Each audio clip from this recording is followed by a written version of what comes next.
성부와 성자와 성령의 이름으로 아멘. 우리를 지극히 사랑하시는 주님 감사드립니다. 오늘 민수기 22장에서 31장까지 재미있는 발람과 발락의 이야기를 통해서 우리의 눈을 열어주시고 야훼의 벌을 받기보다 야훼께 복을 받을 그럴 일을 할 수 있도록 우리에게 영적인 눈을 띄워주소서. 이 모든 말씀 우리 주 예수 그리스도의 이름으로 비나이다. 아멘. 성부와 성자와 성신의 이름으로 아멘. 네, 오늘 민수기 22장에서 31장까지 공부하시겠습니다. 발람과 발락 이야기죠. 민수기는 좀 지루하고 이렇게 광야 생활을 하고 그 일이고 비슷한데 여기에서는 좀 아주 드라마틱한 그런 얘기가 나와요. 아주 한 대면이 이렇게 들어가 있는데 정말 광야 생활 중에서도 어떤 좀 자극을 주는 이야기가 되겠어요. 그래서 발락은 왕이죠. 모압 왕이에요. 발락이라는 왕이 있는데 이 왕이 이제 이스라엘 백성들이 쭉 12지파가 깃발을 날리면서 들어오니까 너무나 놀랬어요. 이렇게 수가 많은 백성들이 우리 땅을 짓밟으면 우리는 큰일 나겠다. 그래가지고 어떻게 좀 저주를 해서 죽여버려야 되겠다. 그 겉의 숫자만 보면 안 되죠. 겉의 수에는 그 내적인 힘이 있는 거죠. 누가 있어요? 뒷받침이. 하느님께서 그들에게 복을 주시는데 그걸 막을 도리가 있겠습니까? 그렇죠. 새벽이 오고 있는데 그걸 막을 수가 있느냐고. 예. 새벽이 그냥 점차적으로 환하게 이렇게 되는 거를 아무리 인간의 힘으로 어떻게 밝은 광명을 좀 없애버리려고 이렇게 해도 되지 않지요. 그것처럼 이스라엘의 군대들의 수가 그냥 쫙 행진해서 먼지를 일으키면서 오는 영광의 성부와 성자와 성신께 처음과 같이 이제와 항상 영원히 아멘. 가지요. 그래서 이제 발락 왕이 금은 보화를 이렇게 보내서 사절들을 보내요. 신하들을 발람에게. 근데 참 재미있죠? 발람은 이방인이에요. 미디안 사람. 예? 그러니까 하느님을 알지 못하는 이스라엘 백성 중에 하나가 아닌데 그에게 하느님께서는 환상도 보여주시고 또 하느님이 직접 말씀도 하세요. 그러니까 어떻습니까? 꼭 믿는 사람에게만 하느님과 교제하는 게 아니라 믿지 않는 사람과도 하느님은 다 하느님의 백성이기 때문에 도구로 쓰려면 쓸 수가 있어요. 그리고 그가 착해서 쓰는 게 아니라 그냥 하느님께서 도구로 쓰는 것뿐이에요. 그렇지 발람은 사실 그 마음이 아주 좀 이상하지요. 하느님의 말씀을 전하는 자가 돈을 탐내요. 그래서 결국 우리 읽기를 다 했으니까 발람이 목이 떨어진 걸 보셨죠. 그래서 정말 하느님의 말씀을 전해도 그가 똑바른 길을 행하지 않으면 정말 그런 벌을 받을 수 있다는 것이에요. 모세도 역시 40년 동안 이끌어도 끝에는 결국 그 가나안 복지에 못 들어갔죠. 그래서 이제 발람에게 보냈는데 발람이 뭐라 그러냐면 나는 금은 보화를 발락 왕의 궁전 안에 있는 걸 전부 다 갖다 줘도 나는 내 입에서 아무 말이나 할 수 없고 내 입에 담아주는 하느님의 말씀만 할 수 있다 그래요. 그러니까 아무튼 간에 돈을 주니까 어떻게 좀 해봐라 그랬어요. 그러니까 발람이 즉시로 내쫓아 버렸어야 돼요. 하느님께서 그들이 누구냐? 하느님이 이래요. 뭐라 그러냐면 하루만 묵어 가라고. 그러면 내가 하느님께 여쭤보고 내가 그 당신들의 청을 들어주겠노라 하고 그래요. 왜냐하면 바로 내쫓아야 돼요. 그런데 내쫓지 않고 하룻밤을 지내게 합니다. 그리고 하느님을 찾아가요. 그러니까 하느님께서 그에게 찾아오셨어요. 오셔가지고 얘기를 해주시는 거예요. 그들이 누구냐? 그래요. 그러니까 발람이 보낸 사람입니다. 그러니까 그를 따라가서는 안 된다. 응? 이스라엘 백성을 저주하다니 내가 그들을 선택한 백성이요? 내가 복을 주는데 누가 그걸 막을 수 있겠느냐?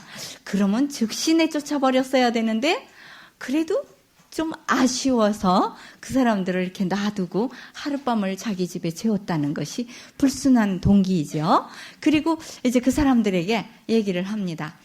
하느님이 따라가지 말라 그러는데요. 어서 가십시오. 그러면서도 속으로는 따라가고 싶은데 이렇게 우리는 자기 마음 다르고 내 안에 나가 하나 또 있어요. 그래서 싸우는 거예요. 선과 악의 싸움이에요. 성령이 이기느냐, 악령이 이기느냐. 악령이 들어와서 나를 하고 또 성령이 들어와서 조종하니까 내 안에서 막 싸움을 해요. 그게 갈등이죠. 이럴까 저럴까 그러는 것이에요. 그래서 이제 처음에는 쫓아보냈어요. 아쉬워하면서도. 그럼 두 번째 더 많은 사람과 더 많은 돈을 보냈어요. 그러니까 아주 이제 또 하느님한테 또 갔어요. 좀 하룻밤 묵으라고 내가 하느님한테 여쭤보고 가겠다고 그랬어요. 그러니까 하느님께서 마음 속을 다 아시는 거예요. 따라가고 싶어서 그러는구나. 그러니까 그들이 왔으면 따라가거라 그랬어요. 근데 그 속마음은 하느님 마음은 안 그렇지요. 따라가면 안 된다 그러시는데도 따라가거라 그러니까 애따 됐다 좋아가지고 이제 나귀의 안장을 얹고 하느님이 따라가라 그랬습니다. 그리고 좋아서 이제 안장을 얹고 가려고 그러는데 나귀를 타고 가려고 그러는데 나귀가 안 갑니다. 그러니까 어떻게 됐어요? 채찍으로 때려요. 근데 나귀가 이렇게 보니까 나귀의 눈에는 보이는 거예요. 야훼의 천사가 칼을 들고 길에 서 있기 때문에 길로 안 가고 밭으로 가버렸어요. 그러니까 왜 너는 길로 안 가고 딴 길로 가느냐고 그러고 때렸어요. 그러니까 얻어맞고 그런 이제 밭에 가서 또 천사가 또 서 있어요. 그러니까 또 이쪽으로 갔는데 이제는 더 이상 갈 데가 없어요. 벽에 가서 기대다가 발을 긁혔거든요. 그러니까 또 때려요. 그러니까 천사가 또 따라왔어요. 그러니까 이제 철썩하고 주저앉아버렸어. 안 가려고. 당나귀 고집. 예?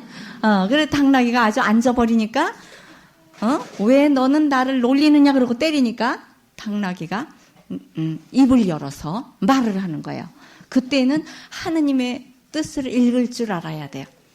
우리가 하느님의 말씀을 영 안 들으면 나중에 돌들도 소리친다 그랬어요. 예수님이 그랬죠. 호산나 호산나 그러고 이렇게 찬미를 할 때 어린이들이 찬미를 하고 막 그럴 때 뭐라 그러죠? 제자들이 시끄럽다고 떠들지 말라고. 그러니까 그 어린이들의 입을 막으면 이 돌들이 소리 지를 거라고. 하느님의 찬미를 하는 것은 아무도 막을 수가 없는 거죠. 그래서 정말 막을 수 없는데도 이 바보 같은 발람은 어떻게 해보려고 자기 힘으로 어떻게 해보려고 돈이 더 탐이 나가지고 하느님 말씀 듣기보다는 그러니까 나귀가 막 왜 나를 죄 없는 나를 3번씩이나 때려 이렇게 얘기를 해요. 그게 바로 우리 육체들이 욕을 한대요. 나중에 이 육체가 영혼을 모시고 다니는 나귀래요. 우리 육체가. 그런데 영혼이 제 갈 길을 잘못 찾고 일로 갈까 절로 갈까 방황하면 이 육체는 하나의 나귀밖에 안 되기 때문에 주인이 가재는 대로 따라다니거든요. 그러다가 이 육체는 괜히 벌 받는 거죠. 불구덩이에. 그러면 영혼을 욕을 한대요. 왜 나를 갖다가 잘못 끌고 다녀가지고 나까지 이렇게 벌을 받게 하느냐 이런데 영혼한테. 그래서 아주 참 재미있어요. 그래서 이 발람이 막 그럽니다. 그때서야 눈이 열렸어요. 그러니까 눈이 아무 때나 열리는 게 아닌가 봐요. 한참 동안 실갱이를 하고 좀 고통을 당한 후에서야 우리 영적인 눈이 환히 열려요. 그래서 보니까 야훼의 천사가 서 있어요. 그러니까 그때서야 땅에 엎드려서 제가 잘못했습니다. 그래요. 너의 낙이 아니었으면 너는 목이 떨어졌다. 근데 어떻게 됩니까? 후에 목이 떨어지죠.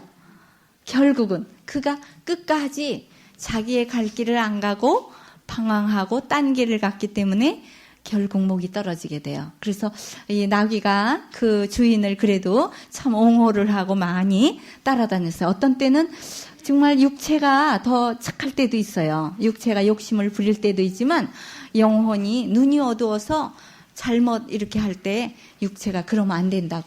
이거는 뭐와 같으냐. 예를 들면 어린애들이 어떤 때 더 나을 때가 있대요. 부모님보다. 아, 왜 그렇게 하세요? 이렇게 더 똘똘한 말을 한다는 거죠.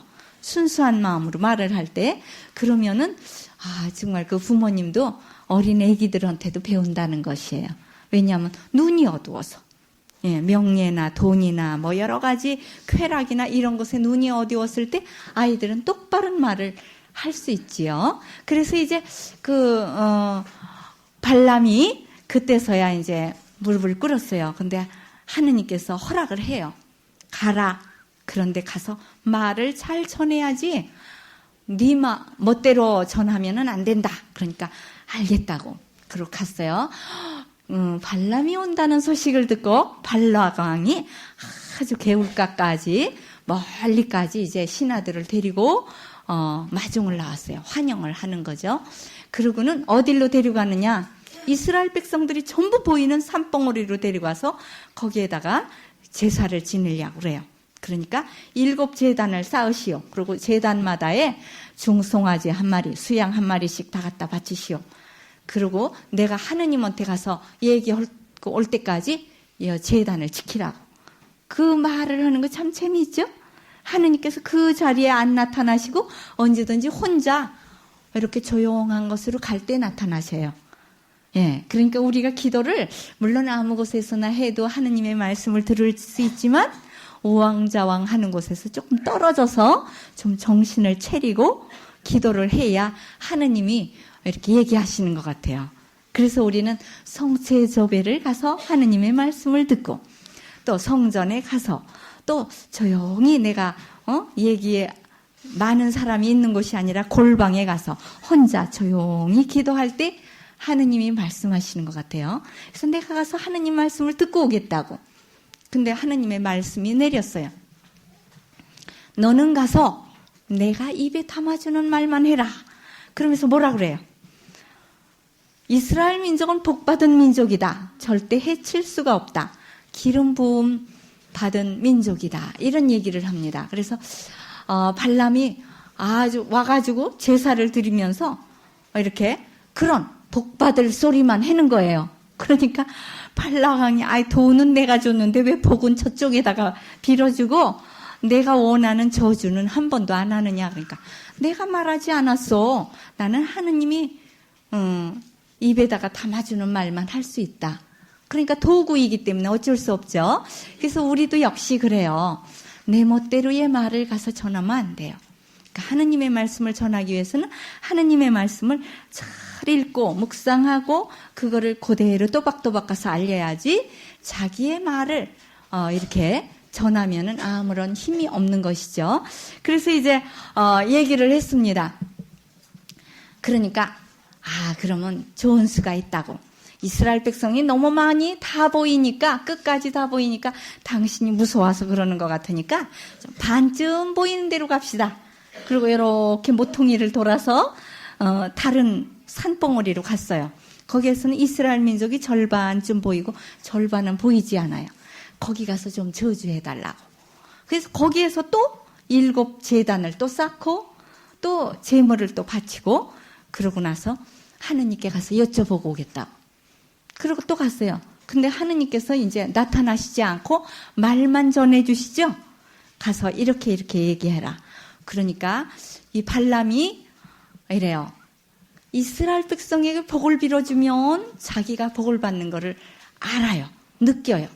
그래서 하느님이 그들에게 복을 빌어줄 때만 기뻐하시는구나. 이걸 알고 그냥 이스라엘 백성은 조금밖에 보이지도 않지만 아주 그냥 이스라엘 백성에게 큰 축복을 내려주는 거예요. 그러니까 우리 입으로 다른 사람에게 축복을 빌어주면 하느님도 우리에게 축복을 주고 다른 사람에게 저주를 빌으면 우리에게 먼저 저주가 내려요. 그러니까 이걸 알아야 돼요. 그래서 그 사람 좀 벌 좀 받으면 아주 좋겠다. 그러면은 우리에게 먼저 내린다는 것을 알아야 돼요. 그래서 미운 사람에게 떡 하나를 더 줘야 돼요. 그래서 이제 이렇게 복을 빌어주면 나에게 복을 몇 배로 더 주고 그에게도 주는 거예요. 하느님은 복 빌어주는 걸 좋아하시지 벌 주는 걸 좋아하지 않아요. 그러니까 성서에는 복음을 전할 때 늘 좋은 일 이런 것이 많이 일어나죠. 그런데 한 번만 이렇게 벌이 나와요. 그래서 예수님도 한 번 벌을 주고 사도행전에 나오는 사도 바울로도 한 번 저주를 하는 일이 나오죠. 예. 예수님이 누구를 저주했죠? 무화과나무. 예. 사람들에게 항상 축복을 주고 어린아이들에게 복을 주고 뭐 병을 고쳐주고 뭐 빵을 만들어주고 다 복받을 일만 해주셨는데 너무너무 배고파서 무화과나무 앞에 가서 저주를 하죠. 뿌리채 말라버리라고. 열매 맺지 않았기 때문에. 그래서 이거는 심판 예형이래요. 심판을 받는 것을 미리 조금 보여주는 거예요. 본보기로 하나. 그리고 사도행전에 사도 바울로도 항상 가면 축복을 빌어주고 기도를 해주고 말씀을 전해주는데 한 번 벌을 줘요. 사도행전에서 사도 바울로가 그 마술사, 넌 눈을 멀 것이다 그래요. 그래가지고 제일 첫 번 전도 여행 갔을 때, 그러니까 아직 이제 예언자로서의 수련이 덜 돼서 그래요. 그에게 축복을 해줘야 되는데 그러지를 못하고 이렇게 울끈하는 마음이 생겨가지고 저주를 내리니까 금방 눈이 멀어버렸죠. 마술사가. 사도 바울로 하는 일을 자꾸 방해하고 그러니까 내 주제에 앞으로 햇빛을 보지 못할 것이다. 그러니까 금방 눈이 어두워서 내 손 좀 잡아달라고 이런 말을 하죠. 그러니까 그 예언을 하는 사람들은 항상 축복을 해주게 돼 있어요. 근데 벌 받는 얘기를 한 번쯤은 해요. 그 이제 아직 수련이 덜 됐을 때 그래요. 저도 그랬어요. 그때 한번 이렇게 그런 사람 좀 다 죽어버리면 좋겠다고. 예? 누구? 일본 사람들. 그랬지요. 일본 사람들 그냥 우리 못 살게 굴고 그러니까 다 좀 바다에 퐁당 빠져 죽으면 좋겠다고. 그런데 그렇게 벌을 내리면은 저한테 먼저 벌이 와요. 그래서 더 너그러운 마음으로 그들도 하나님의 내신 백성이니까 회개해서 하나님의 백성이 되고 다 이북도 역시 다 또 소련 그 사람들도 다 회개해서 하나님의 백성이 되기를 빌으라 그랬죠. 그래 파티마의 성모님이 그랬잖아요. 정말 그 붉은 군대를 이길 힘은 오직 뭐라 그랬어요? 무기가 총칼에 묵주기도 하라고. 그 국민학교 어린 아이들한테 나타났었잖아요. 아주 애기들 세목동에게. 그래서 묵주가 푸른 군대의 무기라 그랬죠. 붉은 군대고 우리는 푸른 군대죠. 묵주기도. 그러니까 정말 푸른 하늘을 향해서 정말 하느님께 이렇게 기도하는 모습이에요. 그래서 이렇게 저주를 내리면은 안 좋습니다. 이 발람과 발락의 그 관계에 있어서 돈으로 매수하려고 이렇게 하는데 정말 이 발람이 첫 번에는 하느님이 워낙 강하게 말씀을 내려줬기 때문에 좋은 말만 예언을 했죠. 4번이나 아주 좋은 말을 하지요. 거기 나오지요? 첫 번, 두 번째, 세 번째 쭉 이렇게 하느님의 그 말씀을 예언하는 얘기가 쭉 나와요. 그래서 굉장히 아름다운 이야기를 하는데 마지막으로 한 얘기가 뭐예요? 한 왕권이 나타나리라. 해보세요. 한 왕권. 예, 그게 바로 우리 짝성경에 나오죠? 바로 2000년 후에 예수 그리스도가 탄생하리라. 이런 거를 얘기해 주는 것이죠. 그러니까 그때 시대에 아직 이스라엘이 땅에 정착하지도 않고 왕도 나오지도 않는데 왕이 나오리라. 이렇게 예언을 한 거예요. 그러니까 메시아 예언은 언제부터 있어요? 제일 첫 번에 첫 계약서부터 나오지요. 메시아 예약. 제일 첫 계약이 뭐예요?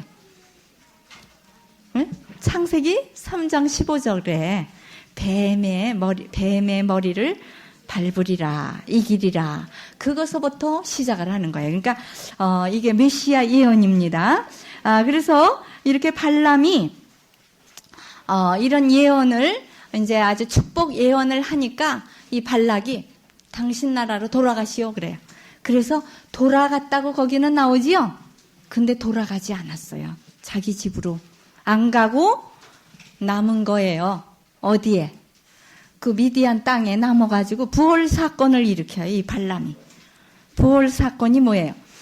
부올에 도착을 했을 때 부올 거기에는 이제 그 바알 신을 섬기는 신전이 있는데 신전 창녀들을 부추겨서 그 여인들을 이제 데려다가 이스라엘 백성 안에다 갖다 집어넣고 꼬셔서 이스라엘 백성들의 남자들을 신전의 제사에 초대를 하게 만들어요. 그게 발람이래요. 발람이 그렇게 이스라엘 백성에게 가서 데려오너라. 자기가 입으로는 하느님의 말씀을 전했는데 돈이 탐나서 죽겠어요. 그래가지고 어떻게 하든지 이스라엘 백성을 좀 벌을 받게 만들려고 꾀를 낸 것이 바로 신전 창녀 사건이에요. 그래서 신전에 있는 부월에 있는 신전 창녀들을 풀어가지고 이스라엘 백성들에게 들어가서 천막에 들어가서 이쁜 그 여자들이 다 비치는 옷을 입고 저 미아리 어디 저기 이렇게 율락가에 있는 여인들처럼 예쁘게들 하고 비치는 몸이 다 비치는 그런 옷을 입고 가가지고 우리 제사에 오라고 얼마나 좋고 재미있는지 모른다고. 그러니까 이 사람들이 여지껏 사막에서 얼마나 그냥 먼지만 뒤집어 쓰고 먹는 것도 그냥 시원치 않고 그랬는데 이 사람들이 고기 냄새를 풍풍 그냥 고기를 막 굽고 이런 냄새가 나고 그러니까 아주 어떻게 됐겠어요? 속이 뒤집어졌겠죠. 그리고 그냥 이쁜 여자들을 보니까 그냥 전부 다들 끌려서 신전 그 제사에 참석을 한 거예요. 그러니까 이게 뭐냐? 가나안 땅에 있는 그런 먼저 살던 농민들이 아주 정착을 했던 사람들이 더 우세함을 느끼는 거죠. 사실 이스라엘 백성들은 보잘것없어요. 문화가 없고 전통이 없고 그러니까 지금 떠돌이 신세이죠. 그러니까 그들은 아주 뭐 화려한 그런 집을 짓고 초대를 하니까 깜짝 놀라는 거죠. 그러니까 우리가 그래요. 빛의 자녀들이 정말 어두움의 자녀들보다 좀 세상 살 줄을 좀 모른대요. 예, 빛의 자녀들이. 그러니까 하느님을 따라가는 사람들이 좀 세상 일에는 좀 어두우네요. 몰라요. 예, 수녀님들 보고 세상 일을 좀 물어보세요. 하나도 모른다고요. 뭐 옷값이 얼마인지, 집값이 얼마인지 사실 아무것도 몰라요. 그래 그렇게 좀 어둡고 그런 사람을 이렇게 꼬여내가기가 아주 쉽다는 거죠. 그래서 어떤 그런 유혹에 걸릴 만한 그런 때 이제 이렇게 좀 권태기가 이를 만한 그런 때 누가 이렇게 손가락 이렇게 새끼 손가락 제일 조그만 손가락으로 이렇게만 해도 나온대요. 그렇게만 해도 나간대요. 유혹에 걸릴 그럴 때 그러니까 항상 기도를 해드리라는 거예요. 저는 이제 오상 기도할 때 늘 오른손에다가 예수님 오른손처럼 힘차게 성직자 수도자들이 정말 이 세상을 더 앞서서 잘 이끌고 나갈 수 있게 기도해 정말 은총을 주십시오. 그러고 기도를 해요. 교황님, 치기경님, 우리 집 가장과 함께 영적인 가장들을 위해서 기도하셔야 돼요. 그러지 않으면 꼬임에 넘어가기가 아주 쉬워요. 왜냐하면 아주 어둡기 때문에 우둔하니까 그냥 막 쫓아간다고요. 잘못 오면 조금만 잘해주면 언제 잘해주면 아플 때 신부님들 아플 때 그냥 예쁜 옷 입고 그냥 맛있는 거 사가지고 들어가 봐요. 그냥 홀딱 반하지 금방. 그 꼬시는 방법이. 그러니까 절대로 혼자 가면 안 돼요. 혼자 가면 부월 창녀예요.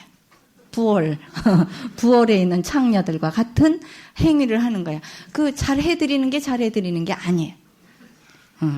왜 또 해필이면 밤에 이쁘게 차리고 입고 가요. 네, 낮에 가야지. 밤에는 마음이 또 이제 이렇게 어두움이 더 세력이 더 이렇게 행세를 하는 때입니다. 그래서 이 발람과 발락의 그 사건이 아주 그렇게 결국은 이 발람이 끝까지 해코자를 하는 거죠. 그러니까 한번 따라가지를 말았어야지 그들을 따라가고 나니까 자기 집으로 못 돌아가고 결국은 그가 죽고 망하고 말았다. 이렇게 나와요. 예. 그래서 이제 이따 짝성경 읽어보시면 나오지요. 짝성경이 다음 주에 나오는군요. 요번에도 발람이 나오지만 나중에 또 나오게 돼요. 그래서 이런 메시아 예언을 해주고 한 왕권이 나타나리라 이런 거를 얘기를 해줍니다. 그리고 나서 이제 이스라엘 백성들은 모압으로 들어가지는 않아요. 그들이 괜히 겁을 낸 것이지 하느님께서는 모압도 사랑해요. 왜냐? 모압도 어떻게 됩니까? 그 이스라엘 백성들의 한 갈래였었죠. 그러니까 아브라함의 그 조카 롯의 후손 아니에요. 모압과 암몬. 그렇죠? 그러니까 이렇게 삥 돌아서 모압을 경계선으로 이렇게 바깥으로 돌아서 이렇게 요르단강으로 이렇게 멀리 돌아가게 돼요. 그런데도 이 모압은 괜히 겁을 내고 이렇게 그냥 이스라엘 백성을 저주하려고 그런 거죠. 하느님께서는 모두 다 좋게 인도하시는 거를 더 원해요. 막 그냥 싸우고 죽이고 막 이러는 것보다. 그래 이제 두 번째 인구 조사를 하게 되지요. 그래서 시나이 광야에서 조사를 했는데 그 조사한 숫자가 60만 대군이었죠. 근데 그 대군에서 그 60만 대군에 써여 있던 이름 중에서 다 죽고 2명만 남았어요. 누구? 여호수아와 칼렙. 그리고는 다 세 사람의 이름이 올라 있어요. 근데 1000명밖에 더 증가를 안 했어요. 인구 증가. 왜 그럴까요? 너무 많은 사람이 죽었기 때문에. 코라의 반역 사건, 구리뱀 사건, 여러 가지 사건들이 많죠. 그래서 그럴 때마다 전염병이 돌고 이렇게 해서 죽고 저렇게 해서 죽고 막 이렇게 불이 나와서 죽고 이래서 증가가 되지 않았다는 거예요. 그러니까 전체 인구 숫자를 이게 조사한 것이 아니라 군인 숫자만 조사한 거죠. 그런데도 아주 똑똑하게 현저하게 나타났어요. 여기에서 참 우리는 무서움을 느껴야 돼요. 하느님이 축복해 주시면 인구가 불어나가야 돼요. 불어나가지 않고 줄으면 그거는 멸망의 위기예요. 그래서 우리나라는 아직 불고 있지요. 근데 앞으로 자꾸 애기들을 죽이다 보면 나중에는 줄게 돼요. 노인의 수는 아주 많고 아이들의 수는 적어지는 거예요. 그러면 나중에 누가 부양을 하게 돼요. 그래서 이게 아주 멸망을 초래하게 되는 것이죠.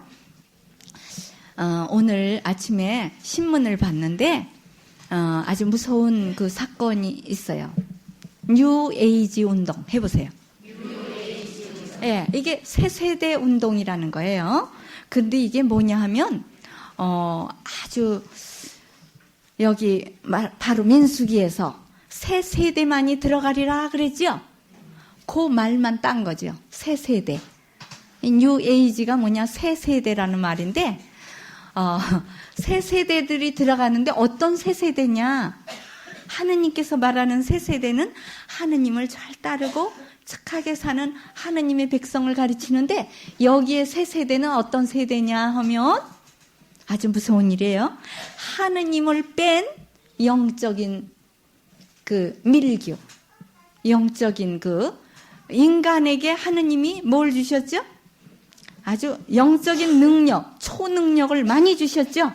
그래서 왜, 인간이 이렇게, 지난번에 그 산풍 사건, 백화점, 거기에, 너 애기가 깔려있다. 그거 이렇게 초능력으로 알아낸 사람 있었죠? 예? 이렇게 그 힘이, 그의 그 청년의 그 기가 자기에게 온다. 이런 걸 알아낸 사람 있었잖아요? 근데 우리 수녀님 한 분도 기가 오는 게 아니라 그 수녀님이 이렇게 해가지고 물이 어디 있나 이런 거를 수맥 알아맞히는 것처럼 이렇게 해서 처녀에 하나 나왔죠. 그리고 총각 하나는 그 기의 능력이 아주 젊은 총각의 힘이 나에게 온다 이런 걸 알아냈죠. 이 초능력을 발전시키고 하느님을 빼버리는 거예요. 그러니까 예수 그리스도는 그냥 하나의 초능력을 주는 어떤 한 인간이다. 그러니까 하느님의 아들로서의 예수 그리스도를 믿는 것이 아니고 어떤 초능력자 중에 한 명이다. 이렇게. 그러니까 아주 종교를 초월한 어떤 그런 영적인 것만을 이렇게 하는 운동이에요. 그래서 이게 아주 그냥 지금 휩쓸고 있대요. 사람을 막 이렇게 막 끌어들이고 좀 먹어가고 있대요. 하느님 필요 없다. 우리는 초능력을 가졌다. 그러니까 하느님이 초능력을 우리에게 주신 거를 그걸 개발해가지고 막 숨을 몰아쉬어가지고 이렇게 영적인 세계와 막 이렇게 통결을 하는, 그 전에 왜 도사들은 그랬죠? 지옥, 천당, 연옥 뭐 이런 거를 다 보는 거죠. 한눈에 3세계를 이렇게 보는 거죠. 이 눈이 우리가 그만큼 하느님의 모습을 닮아서 나왔기 때문에 할 수는 있지만 그렇게 되면 나중에 죽는 거예요. 멸망을 하게 돼요. 왜냐? 하느님의 길을 똑바로 발람처럼 따라가지 않고 다른 길로 꾀를 쓰기 때문에 죽게 되는 것이죠. 그러니까 이렇게 뉴 에이지 운동이라고 해서 이런 아주 무시무시한 운동이 일어나고 있어요. 이거는 사탄주의지요. 말하자면 사탄이 우리를 꾀해서 발람처럼 우리를 다른 데로 이끌어가는 이런 운동이에요. 그래서 참 우리가 철저히 알고 성서 똑바른 길을 알고 이러지 않으면 어느 것이 좋은지 잘 모르는 거예요. 그래서 정말 발람과 발락 이야기에서 요즘 현대 세상에서 이런 또 운동이 일어난다. 이런 거를 알고 그러니까 그 뉴 에이지 운동은 그래도 종교를 좀 이탈한 것이기 때문에 그런 데는 안 된다. 그러지만은 종교를 빙자한 그런 사이비 종교에는 아주 그럴듯해요. 그래가지고 쫓아가게 되는 거예요. 그래서 많은 사람들이 쫓아가서 뭐 단식하다가 죽는 사람, 자살을 하는 사람, 별별 이런 사람들이 많이 나타나게 되지요. 우리나라에 굉장히 많은 사건이 있었잖아요. 이런 종교 관계로. 이게 바로 이 세상이 끝날 때쯤 되면 어떻게 된다고 그랬어요? 내가 그리스도다. 저쪽에 그리스도가 있다. 이쪽에 그리스도가 있다. 그렇게 된다.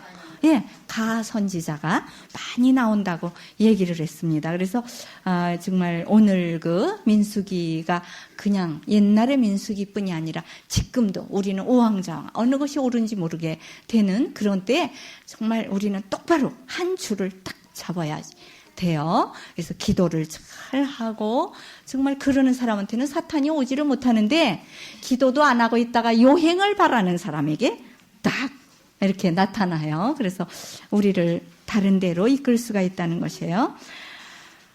모세의 후계자인 여호수아에게 이제 임직식을 하게 되죠. 그래서 여호수아를 이렇게 뽑게 돼요. 그러니까 하느님께 이제 모세가 기도하지요. 목자가 없는 양떼처럼 우왕좌왕하는 이 사람들에게 어떻게 하면 좋겠습니까? 그렇게 얘기를 해요. 그러니까 하느님께서 눈의 아들 여호수아가 있지 않느냐? 그를 엘르아잘 사제 앞에서 손을 얹어라. 그리고 모세의 옷을 입혀주는 거예요. 그러니까 지도자가 둘이죠. 사제로서의 지도자가 있고 정치적인 지도자가 있는 거예요. 그러니까 여호수아는 정치적인 군사 장관이었죠. 군대 장관. 그래서 그에게 이제 옷을 모세의 지팡이를 쥐어주고 모세의 옷을 입혀주면서 이렇게 나가는 것입니다. 그래서 손을 얹어서 임직식을 했다 이런 말을 했는데 이게 뭐예요? 안수기도. 그러니까 서품식이죠. 그래서 신부님 되실 때에도 이렇게 손을 얹어서 이렇게 하고 또 왕이 될 때에는 어떻게 했다고 그랬죠? 이제 앞으로 이제 왕 얘기가 내년에 이제 여호수아가 땅을 정착한 다음에 왕국에 세워지고 왕들을 누가 세웁니까? 사제들이 이제 이렇게 기름을 붓고 손을 얹어 기도한 후에 왕관을 씌워줘요. 그러니까 왕보다 더 높죠? 고문이에요, 말하자면.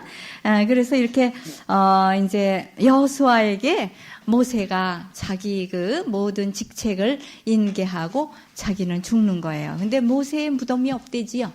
왜냐? 모세가 죽는 걸 못 봤어요. 그러니까 모세가 혼자 산 위에 올라가서 그만 내려오지 않았어요. 네, 없어진 거지요? 아니요, 신문에 났는데요. 예, 모세. 시나이산 예. 동굴 속에 그렇죠. 예, 물론 이제 여러 가지 그런 사설이 있을 수 있어요. 전설적으로. 그러는데 왜냐하면 사람들은 그런 표적을 좋아하니까 모세가 그 있으면은 정말 아주 그냥 사람들은 좀 그런 거를 좋아하기 때문에 모세가 많은 능력을 이렇게 행했기 때문에 그에게로 막 가는 그런 폐단을 막는 거예요. 모세가 능력을 베푸는 거는 모세의 힘이 아니라 하느님의 능력이죠.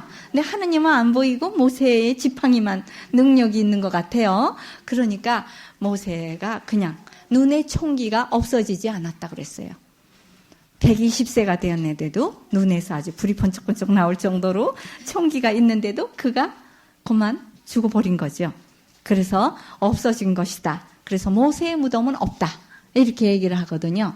그래서 그런 아주 그 물질적인 어떤 인간을 더 위대하게 이렇게 생각을 하면 안 된다는 것입니다. 예, 그리고 이제 그 미디안 사람들을 멸망시키지요. 그 신전 창녀들이 와가지고 이스라엘 사람들을 혼란시켰기 때문에 그 비느하스 누구냐? 엘르아잘의 아들, 그러니까 아론의 손자지요. 그가 전부 가서 쳐 죽입니다. 그래서 그냥 미디안에 있는 남자들을 다 죽이고 여자만 살려놨더니 왜 여자는 살렸느냐? 그러면서 다 죽이래요. 누구만 남기느냐? 남자를 알지 못하는 처녀만 남기래요. 그 사람들은 아직 물이 들지 않았기 때문에 아직 어리니까 잘 데리고 가르치면 되지요. 그러니까 며느리로 삼을 때 잘 데리고 가르치면 되듯이 그렇게 해야 되니까 이제 처녀들이 귀에 뜬가 보죠. 아마 이스라엘에. 그러니까 처녀들은 남겨라. 그러고는 모든 그 사람들은 다른 사람들은 다 죽여버리라고 그랬어요. 그리고 짐승들도 다 없애버리고 막 이렇게 하는데 그 중에서 이제 뭐만은 남겨라 그러지요. 그래서 이제 그런 거는 나중에 또 나올 거예요. 그래서 하느님께서 원하시는 거 이런 것만. 그래서 음란을 조종했던 이런 사람들은 다 제 갈 길을 가는 거예요. 벌을 받는 것이죠. 그래서 이렇게 비느하스가 하느님의 길을 철저히 따르고 그런 사람들을 쳐주는 것 같이 우리도 역시 가차없이 정말 하느님의 길이 아닐 때에는 다 그냥 끊어버리는 그런 열정을 가져야 된다. 그러면서 하느님께 늘 제사를 드리고 기도하는 사람은 멸망의 길로 가지 않는다. 그래가지고 제사 일자가 또 쭉 또 나오죠. 어디에서 나왔어요? 제사 일자가 레위기에서 나오고 또 민수기에서 나오고 또 이제 신명기에서 또 한 번 나오고 이렇게 계속 그 제사 일자가 나옵니다. 그래서 다시 한번 보겠어요. 번제를 아침 저녁으로 바쳐라 그랬지요. 이건 아침 저녁 기도와 같다고 그랬어요. 그리고 지금은 매일 미사를 드리지요. 그 다음에 매월 초하룻날에도 고운 밀가루와 기름 반죽, 떡을 해서 바쳐라. 그래서 우리도요, 매월 초하루부터 9일까지는 한 달을 봉헌하기 위해서 9일을 하느님께 떼어 바치면 좋겠어요. 9일 기도. 우리는 계속 9일 기도를 많이 하시니까 뭐 특별 9일 기도 이렇게 좀 더 정해서 해도 되고 그렇지 않으면 이 오상 기도로서 9일 기도를 계속 이렇게 해나가면 좋겠어요. 그러면 연결이 되어가지고 하느님께 계속 누구를 봉헌하고 또 그 다음번에는 끝나면 또 누구를 봉헌하고 이렇게 하면은 아주 계속 9일 기도가 되니까 은총이 내려오죠. 그 다음에 안식일 날은 뭐를 하라 그랬죠? 12개의 떡, 새 떡을 마련해라. 그래서 우린 주일마다 우리도 새로운 정성으로 우리 가족의 모든 것을 하느님께 봉헌하고 이렇게 우리가 이제 대신 기도를 많이 해야 되겠죠. 그다음에 과월절은 언제죠? 1월 14일. 이게 이제 외우도록 하기 위해서 이렇게 계속 나오는 거예요. 왜냐하면 구약의 이것이 바로 신약과 연결이 딱 되는 거죠. 1월 14일, 니산달 14일 날, 파스카 양 한 마리, 누룩 안 든 빵, 쓴 나물을 먹어라. 이거는 뭐와 같으다 그랬죠? 지금의 부활절. 예, 목요일서부터 부활절을 뜻하는 것이에요. 왜냐하면 1주간을 지내라 그랬거든. 누룩 안 든 빵을 먹는 것을 그것처럼 지금도 성주간을 이렇게 하느님께 바치는 것이죠. 그다음에 오순절은 첫 곡식을 바치는 때라고 그랬죠. 파스카절에서부터 50일째 되는 날이에요. 보리와 밀을 바치면서 하느님께 핵곡식을 드리는 기도를 하는 것이죠. 지금이 뭐와 같으다 그랬죠? 오순절은 성령 강림절. 예, 성령 강림절. 그 다음에 설날. 설날은 이스라엘의 설날은 7월 1일이라고 그랬죠. 그래서 그날 하루 온종일 나팔을 불기 때문에 나팔절 그래요. 해보세요. 예, 나팔은 뭐냐? 하느님의 말씀을 계속 들어라. 그러고 나팔을 부는 거죠. 근데 귀를 막으면 안 돼요. 그처럼 우리도 설날 하루 온종일 성서는 읽을 수 없지만 어떻게 하라고 그랬죠? 성서 한 번 탁 떠들어서 1년 동안 우리에게 뭐를 지키라고 하는가 이렇게 하느님의 말씀을 귀하게 여겨서 잘 써놓으라고 그랬죠. 1년 말씀을. 그래서 다른 때에도 매일 이렇게 성서를 읽지만 그때 읽은 말씀 1년이 가요. 아주 참 1년 동안에 우리에게 주시는 메시지라고 생각을 하면 아주 귀하게 받아들여지더라고요. 그 다음에 속죄일은 7월 10일이라고 그랬죠. 성금요일 날과 같아요. 그래서 속죄양과 아자젤 양을 바친다. 그리고 죄를 고백하고 우리의 죄를 대신하는 뜻으로 그 양을 죽이어서 그 피를 제단에다 뿌리고 백성들에게 뿌려요. 그것처럼 우리도 지금 예수 그리스도의 피로 성전에 들어갔을 때 깨끗해진다. 이런 거를 느껴야 되겠죠. 그 다음에 초막절. 이거 중요하죠. 7월 15일에부터 21일.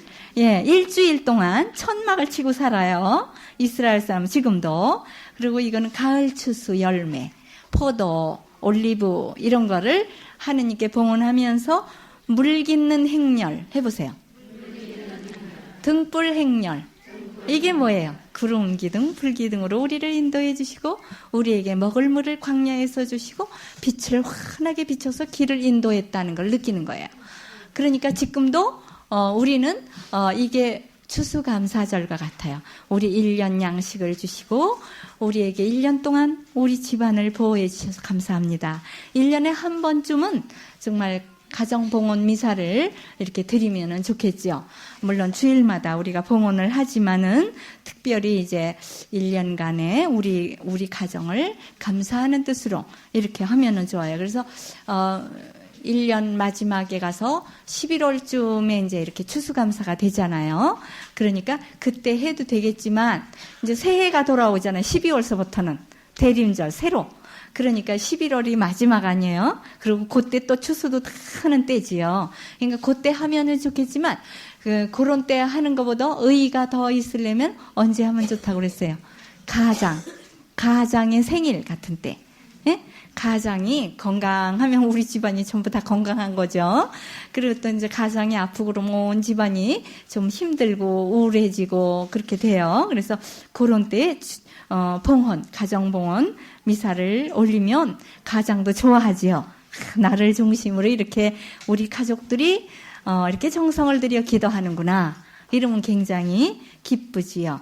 그리고 이제 그 마지막 다음 날 21일 그 다음 날이 7월 22일이 뭐라 그랬죠? 시마토라 해보세요. 이제는 다 외우시네. 이제 토라의 날이에요. 언제 우리 토라의 날이 돌아오지요? 우리 토라의 날이 돌아오고 있는데 지금 언제?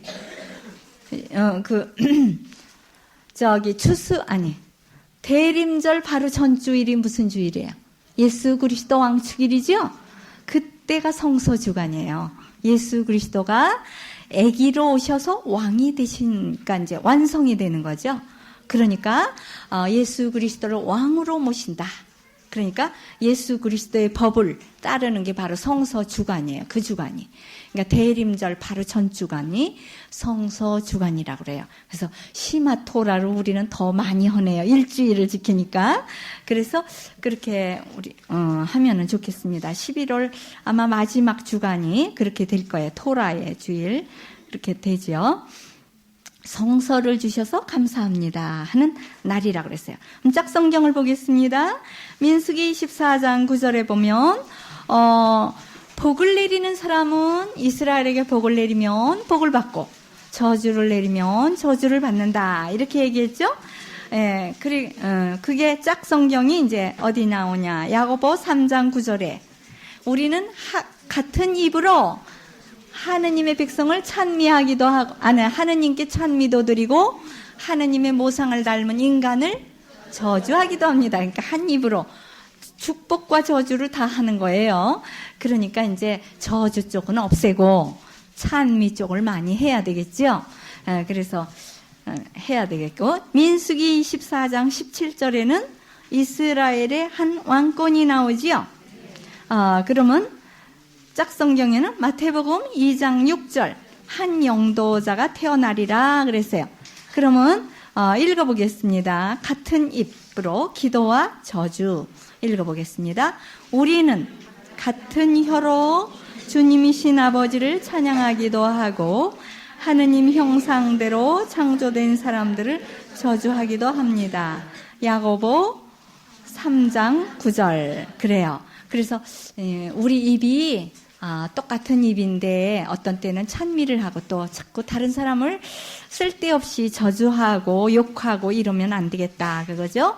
영도자 유다의 땅 베들레헴아 너는 결코 유다의 땅에서 가장 작은 고울이 아니다. 내 백성 이스라엘의 목자가 될 영도자가 너에게서 나리라. 마태복음 2장 6절이죠. 그래서 이렇게 영도자가 태어날 것을 벌써 언제 이거를 얘기했냐. 이 마태복음에 나오는 것은 이사야서에 있는 거를 인용한 거예요. 이사야가 예수님 태어나기 700년 전에 베들레헴아 너에게서 나리라 이렇게 얘기한 것이죠. 이사야가 아니라 미가든가요? 미가서 5장 1절에 나오죠. 미가서 5장 베틀레헴에서 바로 영도자가 태어나리라. 예, 이사야서 그거는 임마누엘 그거에 대한 거 예언이었죠. 예, 그러면은 오늘의 암송 구절 해드리겠어요. 오늘의 암송 구절 지난번에 잊어버리고 암송 구절을 안 해드렸는데 바로 지난 주일이 우리 전교 주일이었죠. 그래서 정말 하느님의 말씀을 전해야 되는 거 그거를 좀 하겠습니다. 이사야 60장 1절 이사야 60장 1절에 뭐가 있죠? 일어나 비추어라 해보세요. 참 외우기 쉬운 구절인 것 같아요. 일어나서 비춰야지 앉아있으면 안 돼요. 지중불로 앉아가지고 안질뱅이 신앙이 되면 안 되고 일어나서 비춰야 돼요. 그리고 발람처럼 하느님의 말씀의 비밀을 알면 그거를 잘 전해야지 돼요. 예레미야 33장 3절 예레미야 33장 3절에 보면 333이 3자가 셋이나 들어가네요. 그죠? 예레미야 33장 3절. 예, 거기에 이런 말씀 있죠. 나는 네가 모르는 비밀을 알려주겠다. 그렇게 얘기를 해요. 네가 모르는 비밀을 알려주겠다. 그러니까 그 비밀을 자기만 알고 있으면 안 되죠. 그거를 알려야 돼요. 하느님의 말씀을 내가 듣고 정말 이렇게 좋은 말씀이 있다 이런 거를 깨달으면 이거를 다른 사람에게도 알려주도록 해야 되겠습니다. 하나만 더 해지요. 이거는 다 짝성경이 구약성경이니까 암송구절 신약성경에 전도자의 발 몇 장 몇 절이죠? 로마서 10장 15절 예, 10월 15일 그렇게 말하라 그랬죠. 생각하면 빨리 외운다고. 10월달이 전교의 달인데 제일 중간 10장 15절 거기에 전도자의 발이 나오죠. 기쁜 소식을 전하는 이의 발이 얼마나 아름다운가 해보세요. 예, 그래서 이렇게 정말 하느님의 말씀을 전하는 발들이 되십시오. 예, 그래야 정말 발람처럼 목이 떨어지지 않고 영적인 눈이 열려서 하나님을 배울 수 있는 날이 되겠지요. 오늘의 예화를 하겠습니다. 오늘의 예화는 좀나방과 꽃나방이에요. 좀나방과 꽃나방. 이거는 이제 아주 우리 옷장 속에서 어떤 때 이렇게 나비가 하나 나오는 때가 있죠. 이렇게 조그마한 나비. 나비는 나비인데 그거 뭐라 그래요? 이렇게 나방이 이렇게 불에 잘 모이지요. 그런 나방이들 조그만한 거 나비처럼 생겼지만은 그게 뭐냐면 좀이 나방이가 돼서 나오는 거예요. 좀이 이제 옷장 속에 좀 한 마리가 있었는데 그 좀이 그냥 면도 쏘라먹고 그냥 털도 쏘라먹고 비단도 쏘라먹고 밍크도 쏘라먹고 이래가지고 점점 때가 돼서 그것이 번데기가 돼가지고 나중에는 나방이가 돼서 나오는 거예요. 변화되는 거예요. 점점 자라가지고 그 몸이 조그만 벌레에서 또 이렇게 무슨 동그란 덩어리가 돼 있다가 거기 꽂히지요. 그랬다 거기서 뻥 뚫고 이제 나비가 돼서 나왔어요.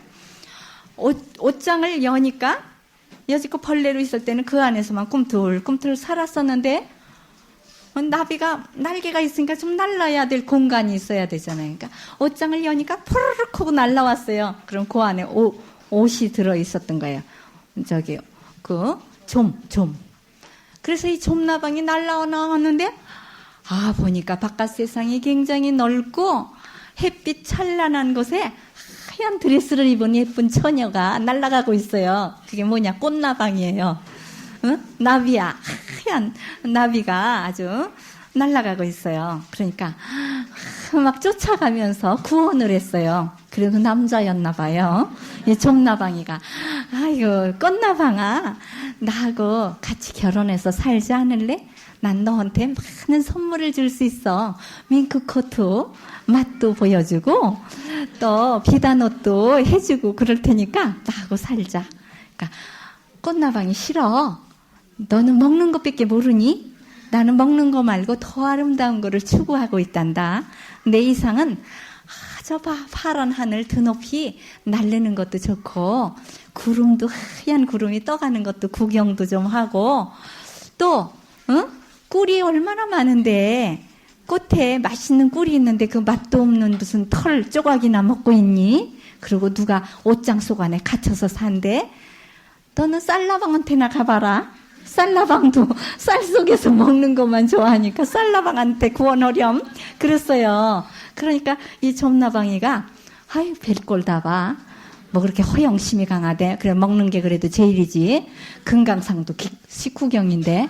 그러면서 쌀나방한테로 쫓아갔어요. 그래가지고 쌀나방아 나하고 살자. 그러니까 다 너의 길이 다른 거야. 쌀나방은 쌀이나 먹는 거고 좀나방은 좀이나 먹는 거다. 다른 사람한테나 가봐라. 응? 그래서 결국은 다 딱지를 먹었대요. 그러니까 자기 그 길이 다 다른 것인데 정말 좀 더 이상적인 추구를 할 수 있는 이런 세계가 있다는 것을 배우는 거죠. 그 좀나방과 꽃나방과 쌀나방을 통해서 우리는 어느 나방인가? 쌀나방인가? 아니면 좀나방처럼 옷만 좋아하는가? 떡만 좋아하는 쌀나방인가? 아니면 꽃나방처럼 정말 아름다운 것을 추구하고 하늘을 쳐다볼 줄 아는 인간. 좀 더 높은 이상을 가져야 되겠죠. 미사 때 어떻게 하죠? 마음을 드높이 이렇게 하죠. 그래서 주를 향하여 이렇게. 그래서 좀 더 우리는 마음을 드높여 가는 그런 이상적인 사람이 되도록 해야 되겠습니다. 그러면 오늘의 얘기는요. 또 이제 성인 이야기. 근데 오늘의 성인은 성인이 되지 못했어요 아직. 무명성인이 많이 있다고 그랬죠? 그러는데 이분은 무명성인은 아니에요. 이름도 있는데 성인이 못 됐어요. 왜 그러냐? 신유기원한 때 죽었기 때문에.